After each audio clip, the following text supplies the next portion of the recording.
Praise the Lord. आप सभी को जय मसीह की। मैं ब्रदर शैलेश फ्रॉम मुंबई से आप सभी के बीच में एक बहुत ही खास विषय में लेकर आया हूं।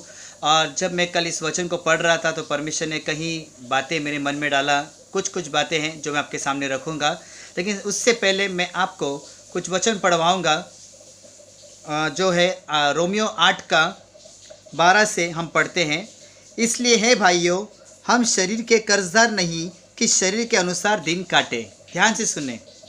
फिर लिखा है 13 में, क्योंकि यदि तुम शरीर के अनुसार दिन काटोगे तो मरोगे, यदि आत्मा से देह की क्रियाओं को मारोगे तो जीवित रहोगे। हालेलुया। ये वचन बहुत ही महत्वपूर्ण है।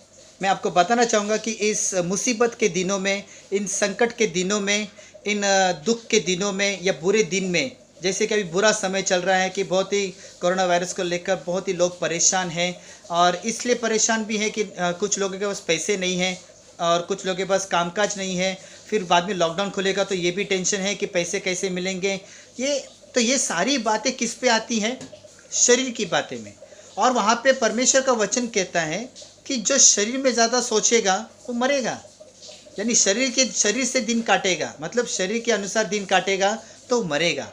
लेकिन अगर आत्मिक तौर पर तुम ध्यान रखकर अपने जीवन को बिताओगे तो परमेश्वर कहता है तुम जियोगे। हालेलुया। अब मैं इस पर कुछ एग्जाम्पल आपको बताना चाहूँगा। बहुत ही खास एग्जाम्पल है जो आपको पुरानी बातें याद दिलाएगी। वो बातें नहीं जो आपके साथ बुरा हुआ या आपने किसके साथ क्या किया, ऐसा नहीं, लेकिन परमेश्वर के राज में जब आप आए थे तो आपने क्या अनसुना किया था।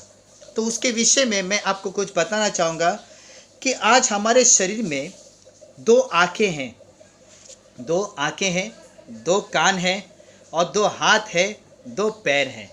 तो मैं इससे आपको क्या बताना चाहता हूँ, आज आप दुनिया में गौर करो, जिसके एक हाथ है, एक पैर है, या आँखों से अंधे हैं, या एक आँख से अंधे हैं, या उनके कोई बहरा है, क्या वो लोग ठीक से काम कर पाएंगे? क्या वो लोग ठीक से ध्यान दे पाएंगे? क्या वो लोग ठीक से देख पाएंगे? क्या वो लोग ठीक से सुन पाएंगे? नहीं। मैं आपको बताना क्या चाहता हूँ कि परमेश्वर ने हमें अच्छा खासा रखा है। ये दो आंखें अभी तक सलामत रखी हैं। अगर इसमें से एक आंख बिगड़ जाए तो क्या होगा?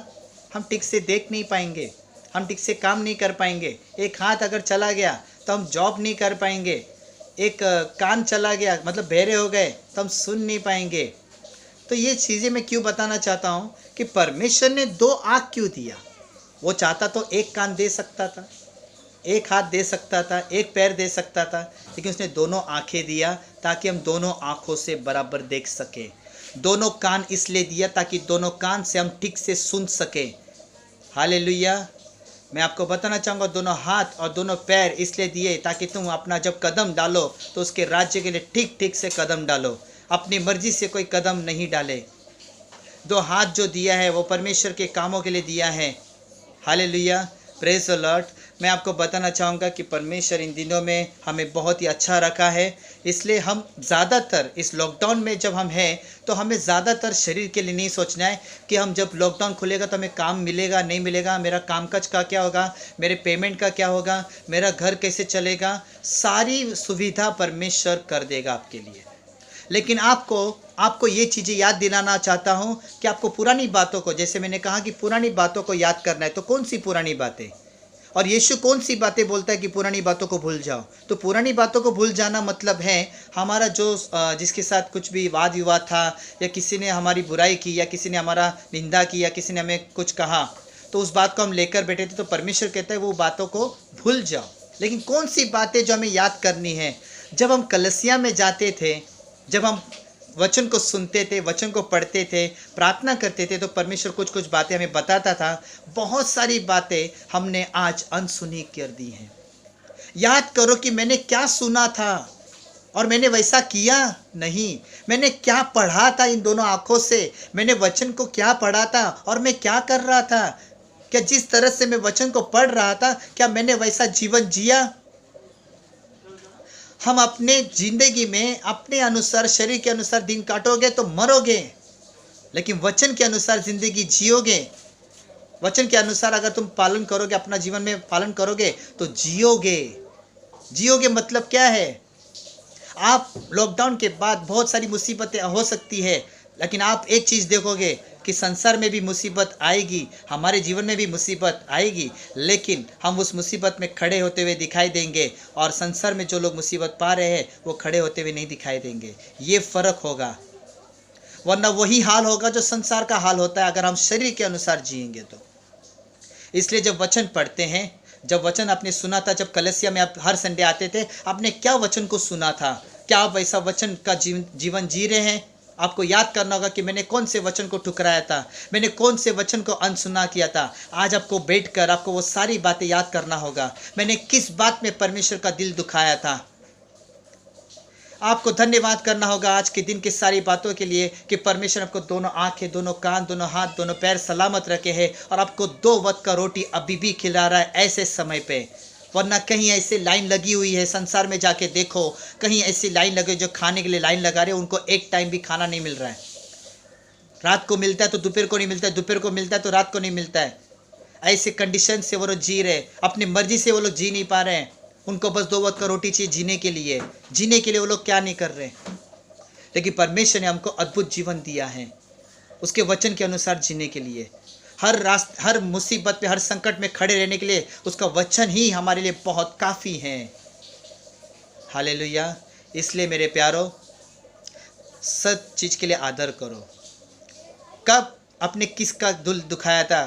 परमेश्वर कहाँ पर आपको याद दिला रहा है कि आपने किस बात में मेरा दिल दुखाया था, मैंने उसका दिल दुखाया था, आपने उसको याद करो मेरे प्यारो। हालेलुया। यही मैसेज है आप सबके बीच कि दोनों आंखें परमेश्वर ने क्यों दिया, दोनों कान परमेश्वर ने क्यों दिया। मैं आप सभी का कमेंट देखना चाहता हूँ, मैं आप सभी का लाइक और सब्सक्राइब देखना चाहता हूँ, इसलिए नहीं कि मेरी बड़ाई हो बल्कि परमेश्वर की महिमा हो। हालेलुया। मैं देखना चाहता हूँ कि आपने उस वचन को ध्यान दिया, इस वचन को आपने सुना या इस बात पे ध्यान दिया कि नहीं, कि क्यों आंखें दिया गया है, क्यों कान दिए गए हैं, क्यों दोनों पैर दिए गए, क्यों दोनों हाथ दिए गए हैं, क्यों अच्छा जीवन हम जी रहे हैं, अच्छा जीवन जी रहे हैं हम लोग। हालेलुया।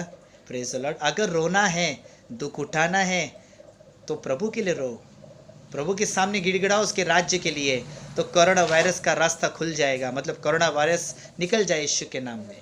बहुत सारे लोग आज प्रार्थना करते हैं यीशु मसीह के नाम से कोरोना वायरस निकल जाए। अरे परमेश्वर की ओर से आया है ये, यीशु के नाम से भले हम प्रार्थना करते हैं, लेकिन क्या ये जाना मुमकिन है? वो उससे अगर कोई रोक सकता है तो वो खुद परमेश्वर ही है, लेकिन कब रोकेगा वो? सिर्फ इतना प्रार्थना करने से कि यीशु के नाम से कोरोना वायरस चला जाए? नहीं, आपको वैसा जीवन जीना होगा जो प्रभु चाहता है, आपको वैसा वचन का पालन करना होगा जैसा प्रभु चाहता है। बस यही मेरा मैसेज आप सभी के लिए। परमेश्वर आप सभी को इस वीडियो रिकॉर्डिंग के द्वारा आशीषित करे।